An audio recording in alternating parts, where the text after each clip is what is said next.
Robert Johnson foi um cantor e compositor norte-americano que se tornou um ícone na história do blues. I went to the crossroads, fell down on my knees. Blues é um gênero musical de origem afro-americana que surgiu no extremo sul dos Estados Unidos no final do século XIX. O gênero se desenvolveu a partir de raízes das tradições musicais africanas, canções de trabalhos afro-americanas, espirituais e música tradicional. Naquela época, os negros escravizados costumavam cantar enquanto trabalhavam nas plantações de algodão. Well, I was thinking about the good time. Lord, I want that. Robert Johnson teve uma carreira bem curta, mas extremamente influente. Os mistérios sobre sua vida fizeram dele o homem mais misterioso do mundo. Prepare-se para mergulhar na trajetória dessa lenda. Robert Leroy Johnson nasceu em Hazelhurst, Mississippi, Estados Unidos. Sua vida é tão cheia de mistérios que nem sua data de nascimento se sabe ao certo. A mais aceita é em 8 de maio de 1911, que inclusive consta na lápide do seu túmulo. Antes de Robert nascer, sua mãe Julia Ann era casada com um fazendeiro rico chamado Charles Dodds e teve 8 filhos. Porém, a vida próspera do casal não era bem vista na sociedade branca da região, e isso era motivo para vários atritos. E como Charles não levava desaforo para casa, se envolvia em muitas brigas. E numa dessas, ele se envolveu numa briga bem séria com a família de gente rica e branca, que foi ameaçado de morte e teve que fugir da cidade, deixando toda a sua família e quase todos seus bens. Naquela época, o estado do Mississippi era um dos lugares mais perigosos do mundo para um homem preto, pois por qualquer motivo banal, ou se desagradasse alguma pessoa branca, já corria risco de vida. Com a separação forçada, tanto Julia quanto Charles seguiram suas vidas. 2 anos depois, Julia teve um relacionamento passageiro com um trabalhador rural chamado Noah Johnson e tiveram um filho, Robert Johnson. Quando Robert tinha apenas 2 anos de idade, sua mãe perdeu a fazenda e tudo o que tinha, aparentemente por impostos não pagos. Sem saída, Julia começou a trabalhar em várias lavouras de algodão no delta do Mississippi. Como estava muito difícil sustentar um monte de filhos, ela enviou alguns para morar com o pai Charles, que morava em Memphis, no Tennessee. Em 1914, Charles e Julia tentaram reunir a família de novo. Porém, a presença de Robert dificultava as coisas. O problema é que Charles não aceitava um filho concebido fora do casamento, embora ele próprio já vivia com outra mulher e tinha mais 2 filhas. Então Julia foi embora, deixando os filhos do casal, e só levou Robert. Algum tempo depois, ela conheceu Dusty Willis, outro trabalhador rural, e se casou com ele. Robert viveu seus primeiros anos na roça, mas não era aquilo que ele queria para sua vida, pois logo se interessou por música e só queria saber de cantar e tocar com os amigos. O pouco interesse pelo trabalho era a causa de muitas brigas entre ele e o padrasto. Após aprender alguns acordes de violão, aos 16 anos ele decidiu que ia viver de música. Aos 18 anos, ele se casou com uma jovem chamada Virginia Travis, que era menor de idade, e ela logo engravidou. Então ele decidiu dar um tempo na carreira de músico e, para sustentar a família, ele foi trabalhar na lavoura. Porém, a família da Virginia, que era cristã, não aceitava Robert por causa do seu envolvimento com o blues, que era considerada a música do diabo. Essa implicância com o blues surgiu porque, na época, a maioria dos homens deixava de ir para as igrejas aos domingos e ia para os bares só para ver os músicos tocando blues.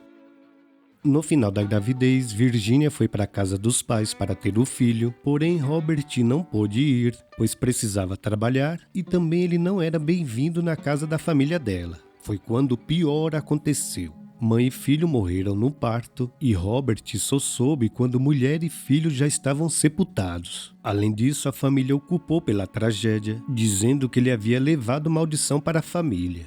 Devastado com a morte da esposa e do filho, Robert se entregou de vez à música, ao álcool e às mulheres. Virou um tremendo de mulherengo. Ele gostava de ir aos bares para ver os músicos tocarem. e toda vez que pegava no violão e tentava tocar, era motivo de chacota. Segundo Sunhouse, que foi um influente cantor e compositor de blues, antes do suposto pacto, Robert Johnson era ótimo tocando gaita, mas péssimo no violão. Uma vez o povo reclamou tanto que ele até foi expulso pelo dono do bar. Cansado de tanta zombaria, ele resolveu sumir da cidade e ficou ausente durante 1 ano e meio. E quando retornou, estava tocando tão bem que todos ficaram espantados. Sua fama começou a crescer pela região e muitos diziam que para ele ter aprendido a tocar tão bem daquele jeito em tão pouco tempo, só podia ter feito pacto com o diabo. E assim surgiu o mito. Segundo a lenda, munido do seu violão velho e uma garrafa de uísque, ele teria caminhado até o cruzamento da rodovia 61 com a 49 em Clarkdale, Mississippi, e na encruzilhada teria feito um ritual invocando um demônio para realizar um pacto no qual venderia sua alma em troca de se tornar o maior tocador de blues de todos os tempos. E Robert, se aproveitando da situação dos boatos, ainda alimentava mais a imaginação do povo. Quando perguntavam onde ele tinha aprendido a tocar violão daquela maneira, ele dizia que foi no cemitério. E para deixar o povo ainda mais com a pulga atrás da orelha, ele fez músicas com temas sobre o assunto. Early this morning, when you knocked upon my door, and I said, hello, Satan, I believe it's time to go. Hellhound on my tail, hellhound on my tail. Mas na verdade, a história é outra. O que aconteceu realmente foi o seguinte. Sem sucesso como músico e vivendo sozinho, ele saiu da sua cidade natal para procurar seu pai biológico e conheceu esse senhor aí, Ike Zimmerman, que era amigo do seu pai e um excelente guitarrista de blues. Durante 1 ano e meio em que Robert morou na casa do Zimmerman, o experiente músico ensinou tudo o que sabia para o aprendiz. Eles iam tocar no cemitério porque era o único local onde o silêncio era absoluto e ninguém reclamaria dos erros do Robert. Lá eles passavam horas tocando. Nessa época ele se casou pela 2ª vez. Porém, dessa vez ele não foi um bom marido e traiu a esposa com muitas mulheres e o casamento acabou.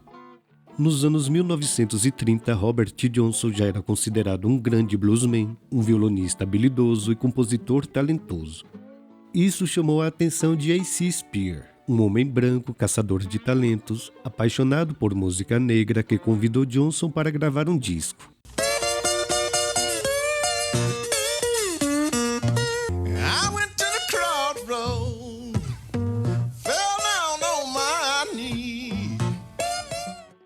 Robert Johnson gravou apenas 40 músicas e infelizmente só fez sucesso na sua região. Existem relatos que quando ele era convidado para tocar com outros músicos, ele virava de costas para esconder o braço do violão para que os outros não copiassem. Mas segundo os teóricos da conspiração, na verdade ele escondia os olhos vermelhos, pois naquele momento ele era possuído. Robert Johnson faleceu aos 27 anos numa encruzilhada próxima à cidade de Greenwood, Mississippi, sendo que seus momentos finais são tão misteriosos quanto toda a sua vida. Existem algumas versões sobre a sua morte. Em 1938, durante uma apresentação num bar, Johnson bebeu um uísque envenenado com estricnina, supostamente preparado pelo dono do bar, que estaria muito enciumado porque o músico supostamente flertou com sua mulher. Ele ficou 3 dias passando muito mal e não resistiu. Outras versões é que ele teria morrido de sífilis ou até mesmo alguém teria tirado sua vida com arma de fogo. Segundo a teoria da conspiração, foi apenas um acerto de contas, pois o pacto venceu e o diabo mandou os cães do inferno buscar sua alma.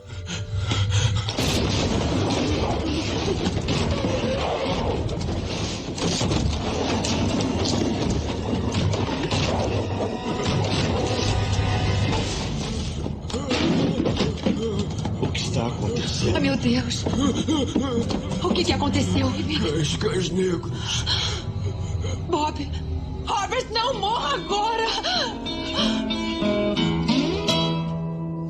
A morte de Robert Johnson é tão misteriosa que nem no atestado de óbito consta qual foi a causa, e só escreveram no Doctor.